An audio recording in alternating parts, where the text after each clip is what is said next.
Lacey Games is one of the most disturbing franchises we've ever covered. This is normally where I put in a joke or a light-hearted comment, but today is not the day for that. What initially appears as a bright and colourful set of Flash games for young girls quickly reveals a dark story of trauma, along with the very sad and very real issues that can cause it. This theory is not for the faint of heart, but if you are willing to keep going, there's a fascinating story waiting for you. You have been warned.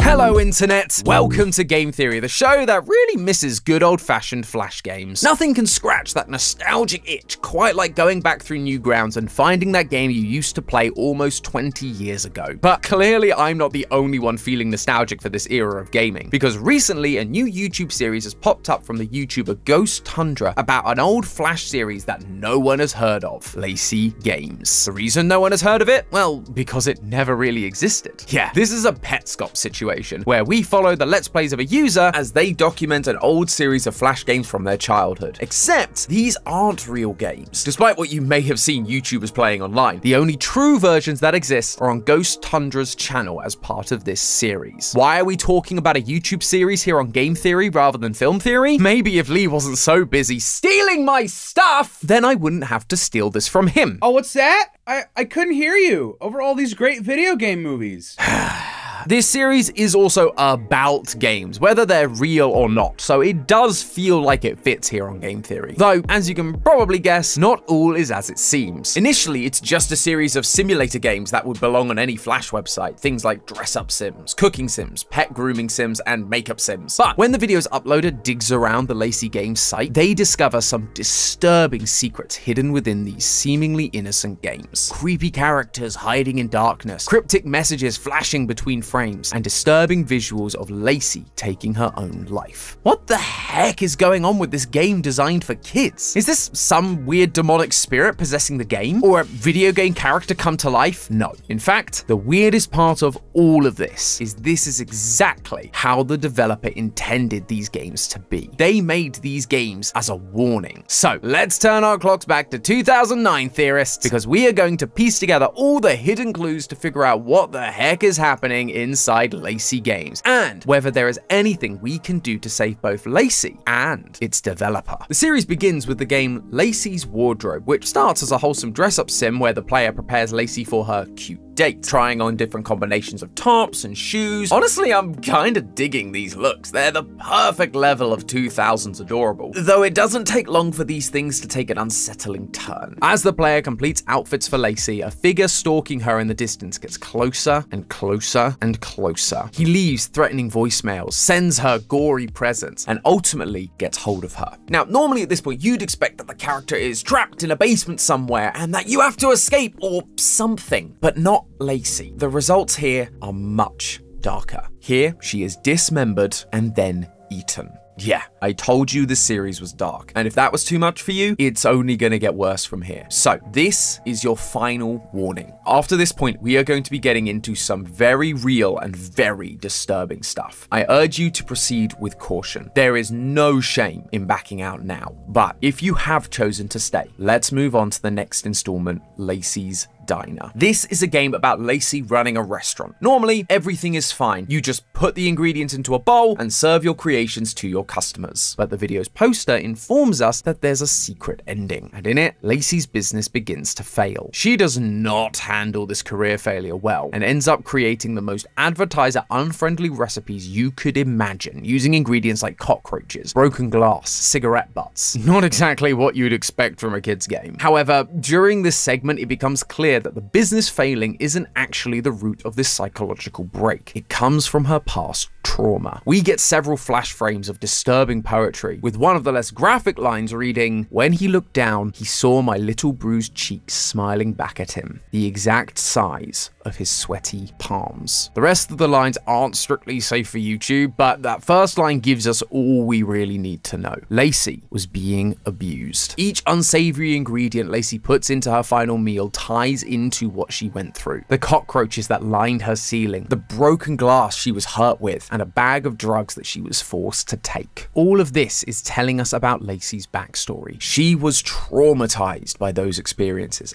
And now every wrong ingredient, every small setback, every mistake, they bring all of that trauma back to the surface, causing the games to literally fall apart at the seams and reveal the broken little girl that lies beneath. This then continues in the third installment, Lacey's Pet Shop. As usual, it starts out like a classic kids game where Lacey grooms pets, washing them, cutting their hair, but the requests get more and more extreme, asking her to stretch out their necks or cut off their limbs. After she causes too many atrocities, it devolves even further into a nightmarish point-and-click adventure game, and it's here where we learn the truth about Lacey's abuse. As you go through this new section, text appears in the bottom right corner that says, "Uncle, have you seen Puddles anywhere? I can't find her." And she goes on to say, "Stop laughing." Later on, we discover that Puddles was Lacey's dog, but only as she mourns for the death of her sweet little angel. It seems pretty clear that her uncle was laughing because he knew exactly where Puddles was. He was the one who killed Puddles. She follows this up later with another poem. Quote, "For years he was barking up the wrong tree, worried about his sins becoming too visible on my skin." For this poem to immediately follow the lamenting of her dog, the one her uncle killed, suggests that wasn't all that he was responsible for. He was also responsible for her horrid living conditions, her pain, and her suffering. He was Lacey's abuser. It is at this point, however, that we begin to see something shift. While she mourns her dog, she defiantly states, "You can hurt me all you like, but weren't allowed to take it away from me. I will let you rot." Her dog being killed was the final straw, causing something to snap inside Lacey. And when she enters the next room, she tells us this: "And when he turned his back, I was the dog that bit his neck." Then, suddenly, she wakes up back in the world of sunshine and rainbows. It was all just a nightmare, except there's a corpse peering out from under her bed. Lacey finally took revenge on the man who caused her so much pain, killing him in a burst of rage, leaving his corpse to rot beneath her. However, at the end of this video, there's one final detail that changes everything we've seen so far. At the beginning and end of the video, we hear audio recordings from a character called Grace Assop. She is one of the founders of LaceyGames.com. But during her final recording, we hear her say this: "I only then realized the other co-founder, Rocio, was hiding a lot of things from me." Now, if you've not been going through this series frame by frame like I have, that likely doesn't mean anything to you. But we saw this name appear during Lacey's diner. In the disturbing ingredients section, once you place the drugs into the mixing bowl, the game cuts to an image of a drug fact sheet, and on it is Rocio's name. In the next video, titled The Disturbing Rabbit Hole of LaceyGames.com, we hear an interview between Grace and a new character, Charlie, the person who has been uploading these Let's Plays. Grace informs us that while she was in charge of managing the website, Rocio was the game's designer and was responsible for inserting all the concerning content. Her inserting her own name like this on something so realistic and horrifying can only really mean one thing. The poem of abuse, these ingredients, these aren't from Lacey's backstory. They're from Rocio's. In Pet Shop, we see more confirmation of this, with the video cutting to real footage from Rocio's perspective, and it follows the events we saw Lacey describing about killing her uncle. Despite the sunshine and rainbows, the darkness didn't go away. Quote, "It's been days, but I just can't leave. He's still under the bed. He'll look at me." Rocio was lying in bed for days after she killed him, with his corpse just lying underneath her. She was too paralyzed by his influence even after his death to allow herself to leave. This inaction matches a scene earlier in Pet Shop where Lacey crawls into a cage, knowing it's bad for her, but feeling comfort in its familiarity. All Rocio knew was abuse. It's why it took the death of Puddles to break free from it, and took her a while to build the confidence to leave that part of her life behind. It's here that the live-action Rocio dreams of her future in cartoony thought bubbles. It's here, when Rocio sits in bed with her uncle dead beneath her, that the idea of Lacey was born. A happy girl with dreams and aspirations, one who could do things she was never allowed to do, like go shopping or buy CDs of her favorite songs. This is why Ghost Hunter used mixed mediums in this scene, setting up a juxtaposition between the grim, unlit reality of Rocio and the bright future of Lacey. But if Rocio went on to create Lacey Games to play out her dreams, to be the perfect, bright and happy character unburdened by her past trauma, how, and more importantly, why, did they turn into the disturbing messes that we've been seeing? Charlie even makes the comment that the website isn't the same as she remembers, which tells me that these games may not have always been like this. That they likely started off as good and wholesome to reflect the ideal world Rocio wanted to live in, only for something to bring her crashing back down to reality. And thanks to that final video, we know exactly what that something was. We're told by Grace during the rabbit hole video that the site was getting hate mail from parents who thought that one of the characters, Lacey's tomboy skater friend Jay, was a bad influence on their daughters.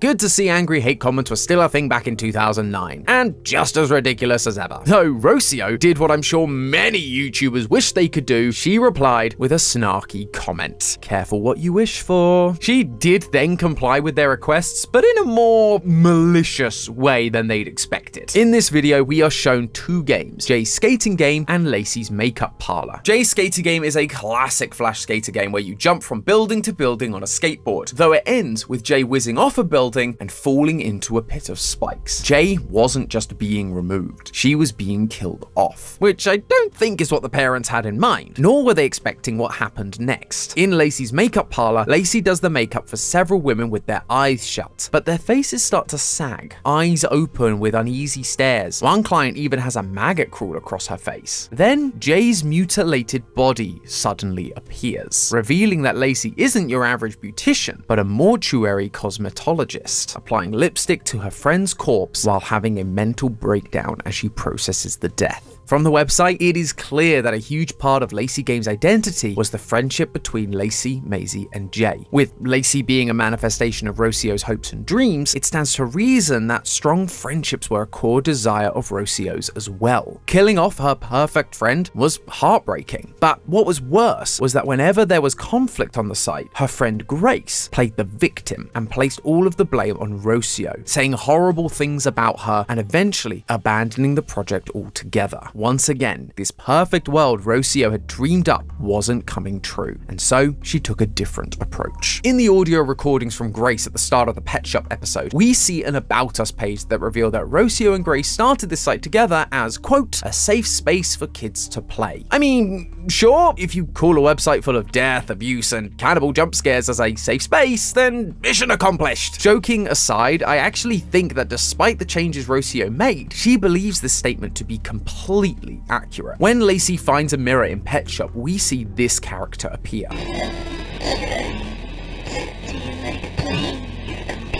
The mirror shows this as a reflection of Lacey, the real Lacey, Rocio, and she's breaking the fourth wall, speaking directly to the children playing her game. She goes on to say, I made lots of games for you, but with none of those lies. This isn't the first time lies has been mentioned in the series either. During Lacey's diner, one of the many flash frames reveals a poem like you'd expect, although this one isn't about her uncle. Instead it reads, they used to teach kids such perverse little bizarre lies that they passed as truth. That is a bit of a mysterious statement, however, within the context of Lacey's diner, it makes perfect sense. To get this poem, Charlie had to go down the hidden bad route, which leads to Lacey's business failing. The themes of this bad ending are all about the weight of failure, and the inability to handle the pressure required to succeed. Contrast this with the good ending, or any traditional children's media for that matter. They don't have realistic depictions of failure. Is your dream to run a successful diner? Well, your dreams are achievable with a few easy clicks of a mouse. Charlie even notes that to unlock this hidden ending, you have to run down a timer that's longer than anyone would need for this simple task. The threat of failure is more of a vague illusion to make a child's inevitable victory all the more sweeter. This is what Rocio meant about Lacey Games being a safe space. The lies Rocio is taking issue with here are the sugar-coated messages children are told. Morals that say life is easy if you follow your dreams, that good people prevail, and that everything will be okay in the end. These are the lies she was taught growing up. But reality proved it all to be false, and so she wouldn't sugarcoat things. She would tell it like it is in order to protect other little girls from going through what she did. Jay's skating game is about how recklessness can spin out of control and lead to fatality. Pet Shop is about the fragile morality of pets and how it's selfish to treat them as accessories. Makeup Parlor is about the expectation for women to look attractive no matter what their struggles. And Wardrobe is about how dangerous men will prey on girls no matter what they wear. In Rocio's mind, she was keeping the kids safe. It's just that her methods for safety aren't the same as yours or mine. They're twisted to extremes by her own tragic experiences, causing everyone around her to run away in fear. To the point that when Charlie mentions Rocio has been missing since 2010 and that they need to find her, Grace responds with,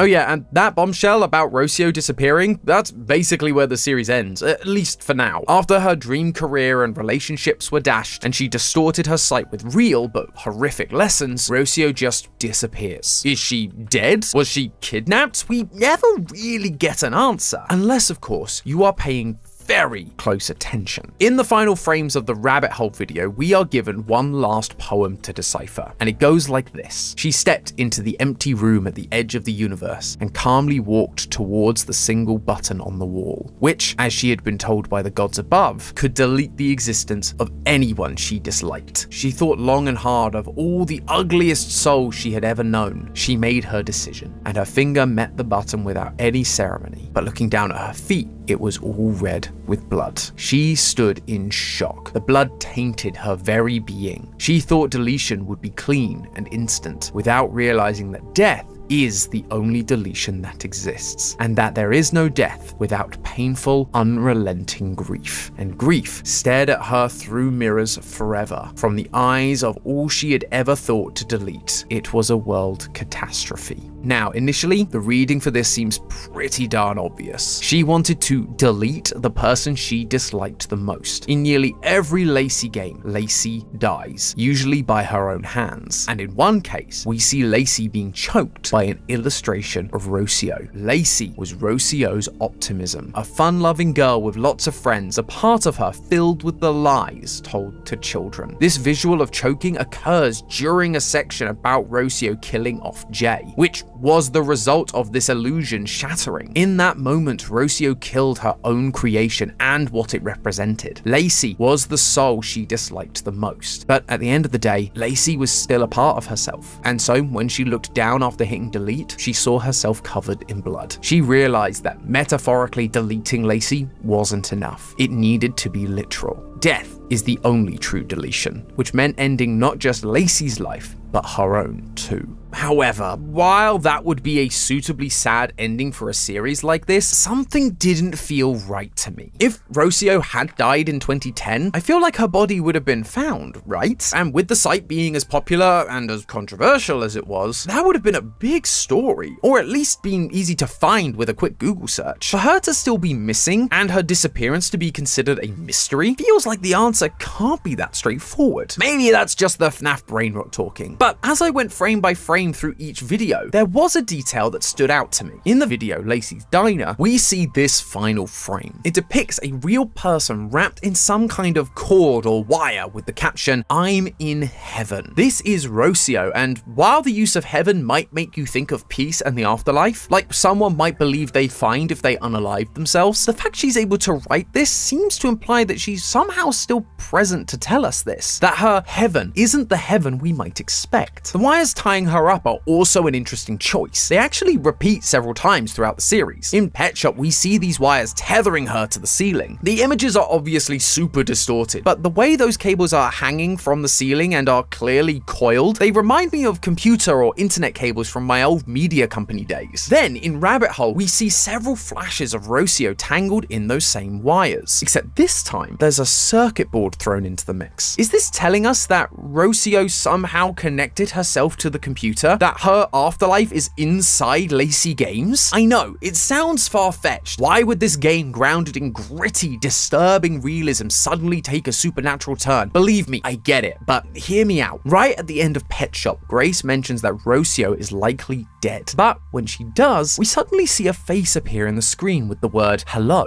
This feels like Rocio showing us she isn't dead, but alive and able to respond to things said about her. We see the same thing play out in the Rabbit Hole video. In it, there's a moment where the screen cuts to a bunch of eyeballs looking around. Then the video of Charlie and Grace pops back up, only this time it's inverted. Like it's from the reverse point of view, like someone within the computer looking out. As Grace speaks and drops her not very friend-like opinions about Rocio, the screen once again begins to glitch out. It's reacting to what she's saying. Blood appears on the video window and the same face appears. Rocio is watching everything from inside the games. That's why no one has been able to find her for 14 years. She's stuck somewhere no one can reach her. Deleting herself didn't mean ending her life, just ending her existence in the physical world. And now she is inside her own creation. But hope is not lost for Rocio. When Lacey Lacey first enters the digital nightmare space in Petscop, she is confronted by Skelecat. Skelecat's whole thing is that she's a rude gatekeeper, saying, "I've been hurt, so I will hurt others." This is exactly how Rocio has operated throughout the series. She was hurt by angry parents, by her friend Grace, and so she went on to hurt other people. However, Skelecat isn't a lost cause. Lacey's able to brighten her mood by returning her skin, which allows the player to proceed. She undoes the hurt that Skelecat has been through. So how do we metaphorically return Rocio's skin? How do we help make up for the hurt she suffered? That, I believe, will come down to Grace and Charlie. Charlie is a fan of the site and can make up for all those old criticisms by showing appreciation for Rocio's work. She's sharing it online with theorists like us, and we always appreciate games like this. Charlie even says that Jay, the controversial member of the group, is her favorite character. As for Grace, Rocio is clearly listening out for her words specifically. All Grace needs to do is look inward and show this digital Rocio the kindness she should have offered her back when they were partners. Those small actions are all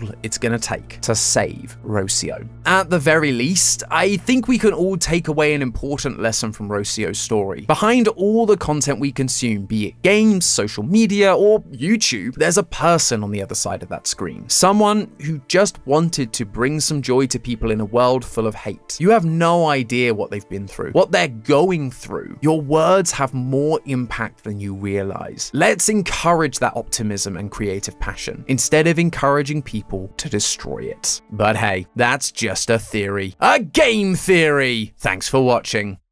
And if you like theories about souls trapped inside machines, why not check out our video on the horrible fate of Mr. Tomatoes and Miss Lemons. Welcome to the Matrix Theorists.